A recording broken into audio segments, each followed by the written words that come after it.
Hello बच्चों, आज हम पढ़ने वाले हैं इलेक्ट्रोमैग्नेटिक इंडक्शन का सेकंड पार्ट, दूसरा पार्ट। जैसे कि आपको फर्स्ट पार्ट में हम बता चुके हैं the Faraday's law of electromagnetic induction, first law, second law, फिर उसके बाद आता है लेंस लॉ और उसके कुछ एप्लीकेशंस आपको बताया गया था। तो अभी आगे डिस्कस करेंगे further applications of Faraday's law, how we can calculate the potential difference induced or the EMF induced in a rod when it is moved in a magnetic field। चलो देखते हैं EMF induced, यानी इसका पहला topic है। Topic पे आइए, पहला topic, first topic, EMF induced in a rod। EMF induced in a rod when it is moved in a perpendicular magnetic field। when it is moved in a perpendicular magnetic field। अच्छा, चलो देखते हैं।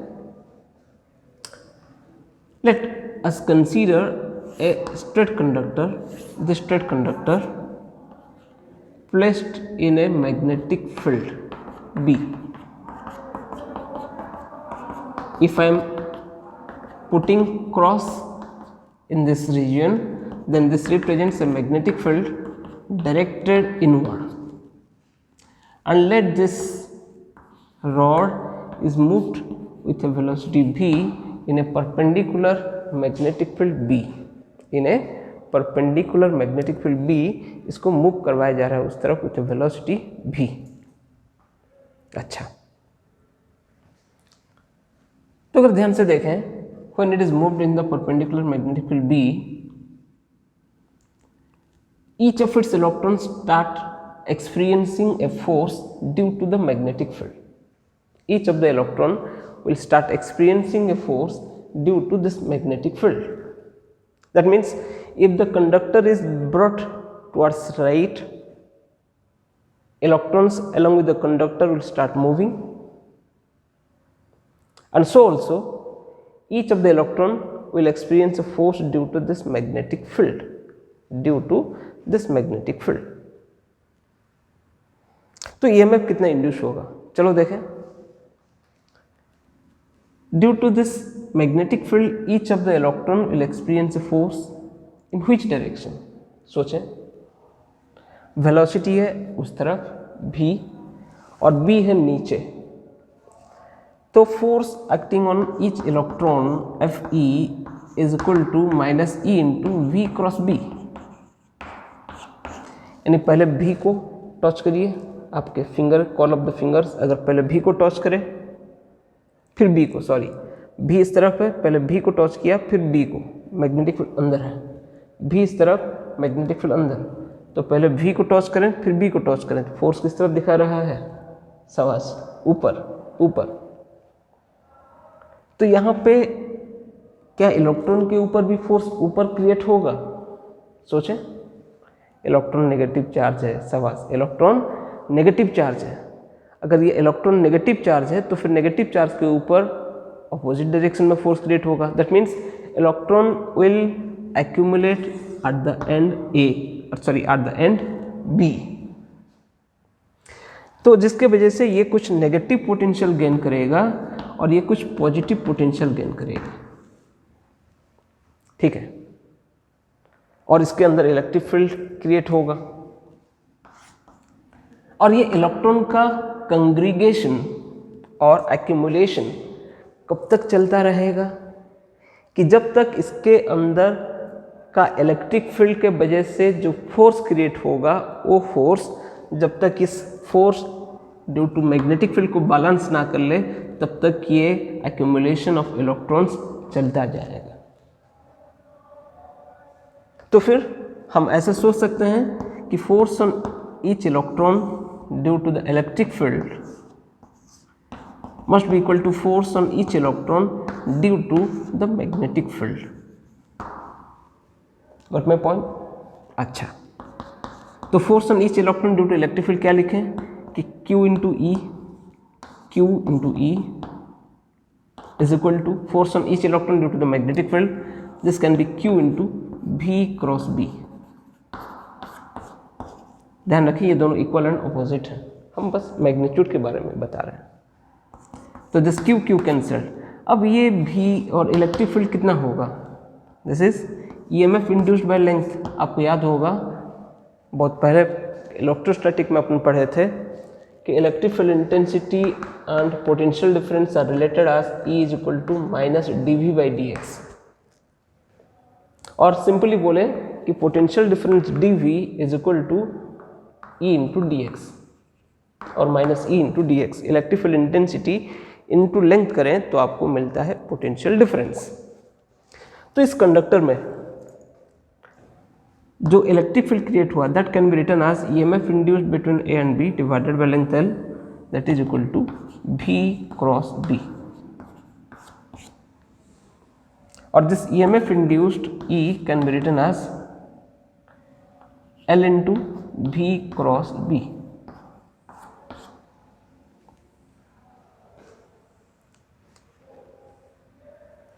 यहाँ पे ये जो EMF अपन लिखे यहाँ पे, this EMF can also be written as in vector form. It is written as E is equal to L dot V cross B, और इसे कहते हैं द स्केलर ट्रिपल प्रोडक्ट। क्या बोलते हैं, scalar triple product of L, V and B। This the EMF induced across the rod. इतना EMF induce होगा। अब इसके बारे में चर्चा करते हैं। E इज इक्वल टू जो L dot V cross B हुआ, इसके बारे में चर्चा करते हैं। अच्छा, थोड़ा ध्यान से देखें, क्या ये जो फॉर्मूला हुआ, क्या इसको कोई दूसरे तरीके से अपन निकाल सकते हैं? जी हाँ, देखते हैं। अकॉर्डिंग टू फैराडेज लॉ के हिसाब से E is equal to minus D phi upon D T. ठीक, E is equal to minus D phi upon D T. This can be written as E is equal to minus D by D T of phi. Phi क्या है? Suppose this rod is moving from this position to this position, thus by covering a area A. Its length is L and it has covered a distance x. So in place of phi I can substitute B dot A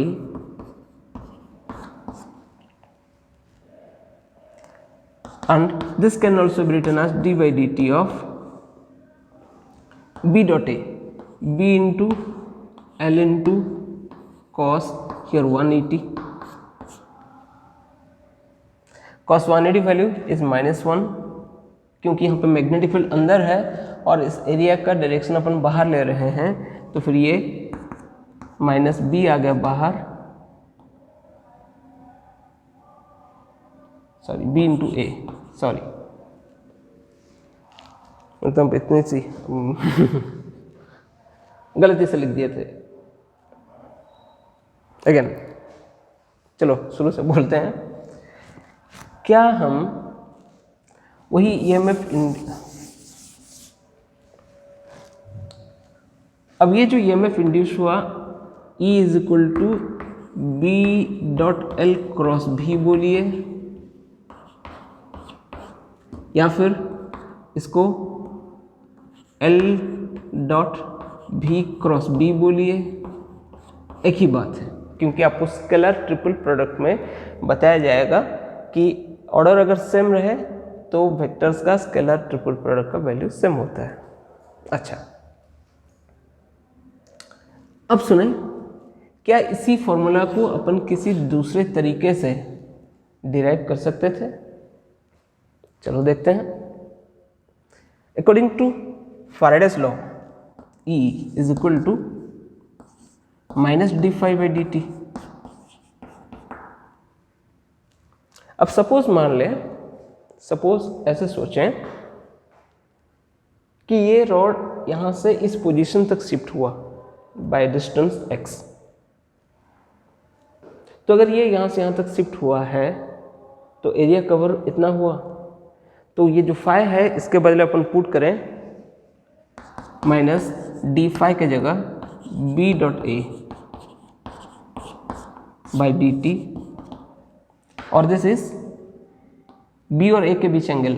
यहाँ पे area का direction बाहर की तरफ, B का direction अंदर की तरफ, उनके बीच एंगल है 180। So this is minus D by D T of B into A into cos 180। अब कॉस 180 का value -1, so this is d by D T of B into A. अब एरिया का फॉर्मूला क्या लिखें, d by D t for this area cover L into x into B. B is taken out, L is taken out, d x by D T. This D x by D T is equal to B B L into B. E M F induced in the rod is B L B. लेकिन ये तो vector form में नहीं आया है, यहाँ पे हम थोड़ा मुश्किल कर गए। Actually, this should be, इसको हम वेक्टर फॉर्म में अगर लिखते तो क्या लिखते, को minus D by D T of B dot area का फॉर्मूला एल क्रॉस एक्स। ठीक है, ठीक है, ऑब्वियसली एल क्रॉस एस। तो इसको अंदर ले लें, this is d by D T of B dot x cross L. अब ये सारा कंस्टेंट है, इसको डेरिवेटिव कर लें, d x by D t हो जाता है आपका भी। तो बी डॉट भी क्रॉस एल। तो EMF induced in a rod can also be written as B dot L cross V और B dot V cross L। ठीक है, अच्छा अब आते हैं इसके एप्लीकेशन में कि करंट जब फ्लो होगा, इसमें करंट फ्लो होगा, जो EMF इंड्यूस होगा, पोटेंशियल डिफरेंस कितना होगा, कौन सा एंड हायर पे होगा, कौन सा एंड लोअर पे होगा, उसके बारे में चर्चा करते हैं।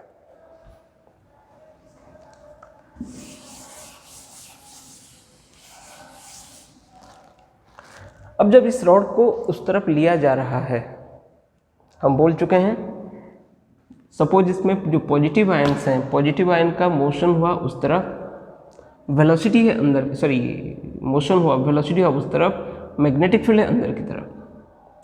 तो V क्रॉस B का डायरेक्शन, V क्रॉस B, पहले V को टच करें फिर B को टच करें, तो V क्रॉस B का डायरेक्शन हुआ ऊपर, मतलब ये एंड हायर पोटेंशियल पे आएगा, ये एंड लोअर पोटेंशियल पे आएगा। मतलब यहाँ पे जब ये रॉड एक्चुअली इसके अंदर एंटर करता है तभी ये चार्जेस का बहाव शुरू हो जाता है और यहाँ पे पॉजिटिव चार्जेस डिपॉजिट हो जाते हैं, और इनके बीच पोटेंशियल डिफरेंस तब तक बना रहेगा जब तक ये चार्ज और ये कंडक्टर इस मैग्नेटिक फील्ड में मूव करता रहेगा। अच्छा, अगर हम बोलें इस कंडक्टर को अगर अपन इस तरफ मूव करवाएं, क्या इसमें EMF इंड्यूस होगा? सोचें, इस रॉड को अगर अपन इस तरफ मूव करवाएं, सोचने की बात है। मूव तो कैसे भी किया जा सकता है, भी वेलोसिटी में इसको किसी भी तरह से मूव किया जा सकता है, इस तरफ या फिर उस तरफ या फिर इस तरफ या फिर उस तरफ। तो ऐसे अगर मूव करें तो क्या इसमें EMF इंड्यूस होगा? देखें यहाँ पे अगर ऐसे मूव करवाए तो EMF इंड्यूस आपको बोले हैं B dot L cross V। तो B डॉट L है इस तरफ, लेंथ इस तरफ, और वेलोसिटी अपन इसी तरफ ले रहे हैं, इसी तरफ वेलोसिटी इसी तरफ लिया जा रहा है। तो L और V दोनों पैरेलल बन जाएंगे। तो L और V और पैरेलल हो गए तो उनका क्रॉस प्रोडक्ट हो गया 0, तो EMF इंड्यूस हो जाएगा 0। ठीक है, जरूरी नहीं है कि जब भी किसी कंडक्टर को आप मैग्नेटिक फील्ड में मूव करवाओ उसमें ईएमएफ इंड्यूस होना ही हो, ऐसा जरूरी नहीं है, वो कंडीशन अप्लाइड। कुछ कंडीशंस में ईएमएफ इंड्यूस होगा और कुछ कंडीशन में नहीं होगा, पहला कंडीशन ये है। अब दूसरा सोचें, अगर इस कंडक्टर को हम बाहर की तरफ लाएं, बाहर की तरफ, तो बोलिए क्या ईएमएफ इंड्यूस होगा? हाँ, अगर हम बाहर की तरफ लाएं तो B और V के बीच एंगल क्या हो जाएगा? यानी इसी एक्सप्रेशन को अपन ऐसे भी लिख सकते हैं L dot V cross B, और यहाँ पे वेलोसिटी है बाहर की तरफ, मैग्नेटिक फील्ड है अंदर की तरफ। V और B पैरेलल होने की बात कर रहे हैं अपन। तो अगर V और B पैरेलल हो जाए, V और B अगर वापस पैरेलल हो जाए तो फिर उनका क्रॉस प्रोडक्ट अगेन जीरो होगा, और अगर क्रॉस प्रोडक्ट जीरो हो जाए तो ईएमएफ इंड्यूस अगेन जीरो हो जाएगा। तो टेक अवे इसमें से क्या मिला हमें, क्या समझे अपन? टेक अवे क्या है यहाँ पे कि जब भी इन तीनों में से B, L और V में से एनी टू वेक्टर्स पैरेलल हो जाएं, एनी टू वेक्टर्स पैरेलल हो जाएं, तो उनका नेट ईएमएफ इंड्यूस्ड जीरो होगा। Got my point? अगर इन दोनों में से कोई भी दो वेक्टर पैरेलल हो जाएं तो net EMF induced in the rod will be zero. अच्छा, ये पहला टेक अवे है। सेकंड टेक आउट और सेकंड समझने की बात क्या है, देखिए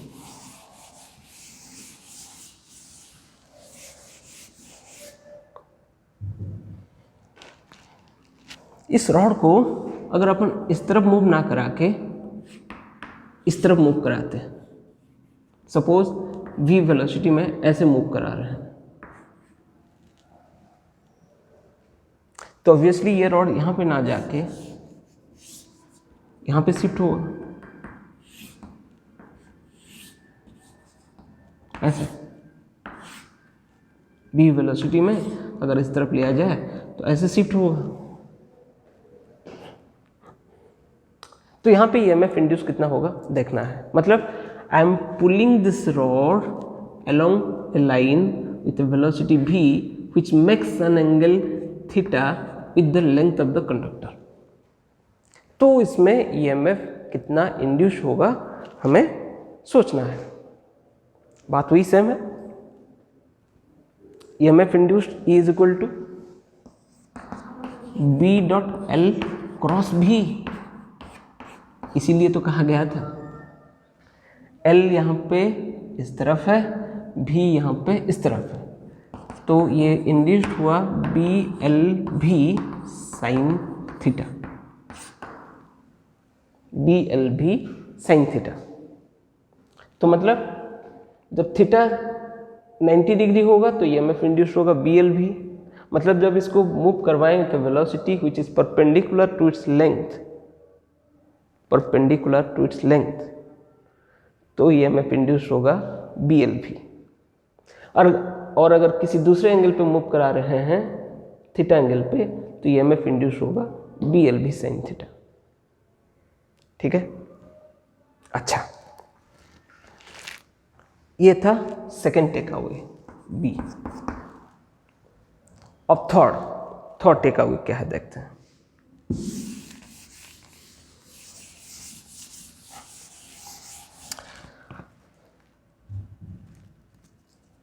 third take away,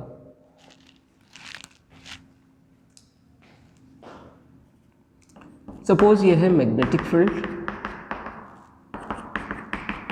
cross cross cross cross,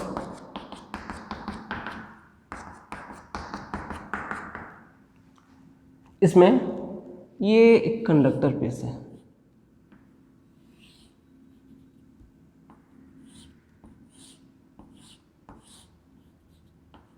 हाँ ठीक है, ये दो पीसेस ऑफ कंडक्टर्स हैं, इसका लेंथ है L1, इसका लेंथ है L2, और इसको अपन ऐसे मूव करा रहे हैं with velocity v, let this angle is θ1, this angle is θ2।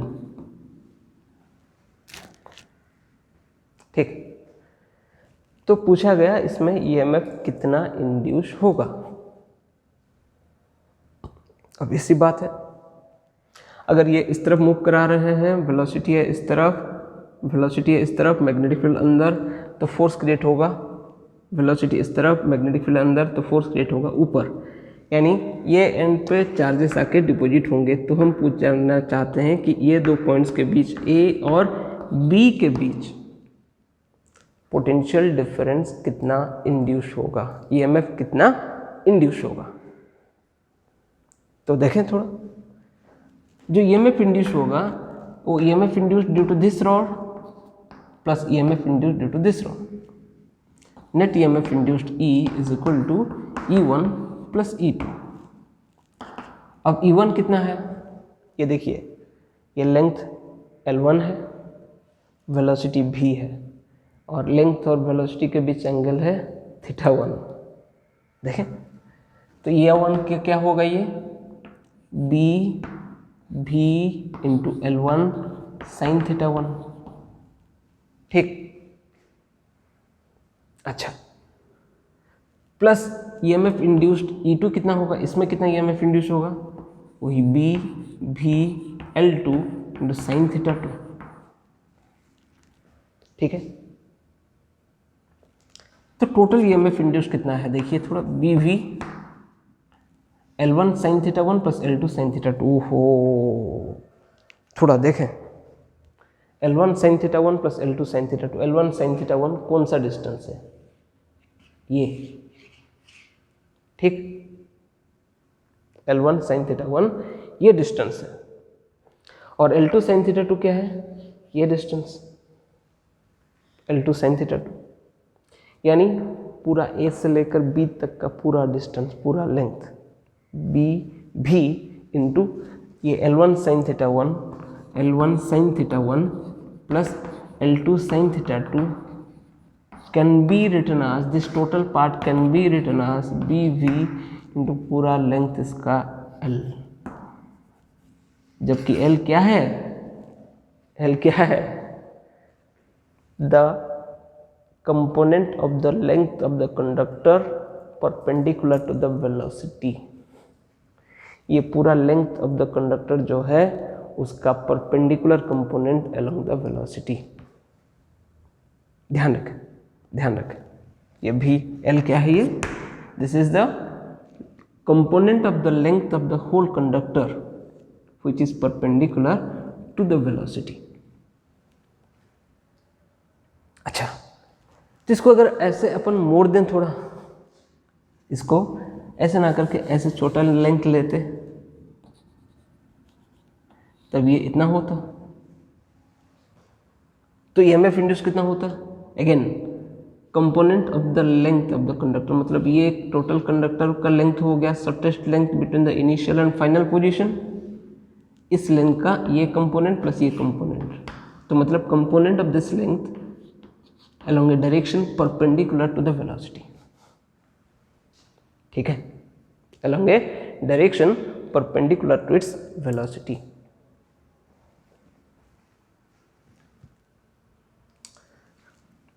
तो क्या इसके बदले अगर अपन ऐसे सेमी सर्कुलर लूप लेते, ये था थर्ड टेक अवे, सी है कि EMF induced is equal to B into V into L dash. L dash क्या था, ये the component of the total length of the conductor perpendicular to the velocity. अच्छा, fourth take away, और देखें,